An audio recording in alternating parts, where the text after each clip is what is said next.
सभी राम भक्तों को दीपक चंद्र सागर की ओर से राम राम। प्रस्तुत है लंका कांड के दोहा क्रमांक 92 से 99 तक का प्रसंग राम रावण युद्ध। हम सुन रहे हैं कि रघुनाथ जी रावण के सिर और भुजाएं बार बार काट रहे हैं और वे यथावत होते जाते हैं। यह देख रावण अपनी मृत्यु को भूल अब बड़े उत्साह और क्रोध में भर बाणों की वर्षा करने लगा। बाण वर्षा से सेना में भगदड़ मच गई। प्रभु के रथ को भी बाणों से ढक दिया। देवता हाहाकार करने लगे तो प्रभु ने सब बाण काट दिए। फिर उसने अपनी मृत्यु के रहस्य को जानने वाले विभीषण को मारने एक तीक्ष्ण शक्ति का प्रयोग कर दिया। शरणागत वत्सल्य प्रभु ने उस शक्ति को अपनी छाती पे झेल लिया और मूर्छित होने की लीला की। तब विभीषण क्रोध में भर रावण की छाती में गदा मार उसे युद्ध में करने लगा।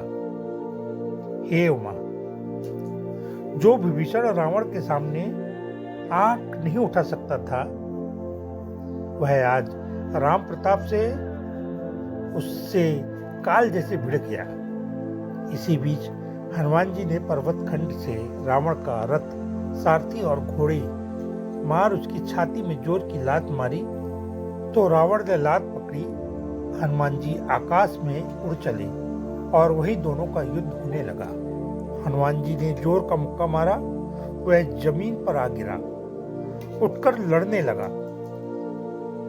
वानर भालुओं की मार अपने सुबुटों का संहार देख विचार करके पुनः माया का विस्तार किया और लाखों करोड़ों रावण ही रावण पैदा कर दिए। वानर भालू तो घबराकर भागे ही, देवता भी भागने लगे। अब तो जीत की कोई आशा नहीं। तब हंसकर प्रभु ने एक ही बाण से सारे रावणों का नाश कर दिया और भागते हुए वानर भालुओं को सेना में वापस रणभूमि में बुला लिया।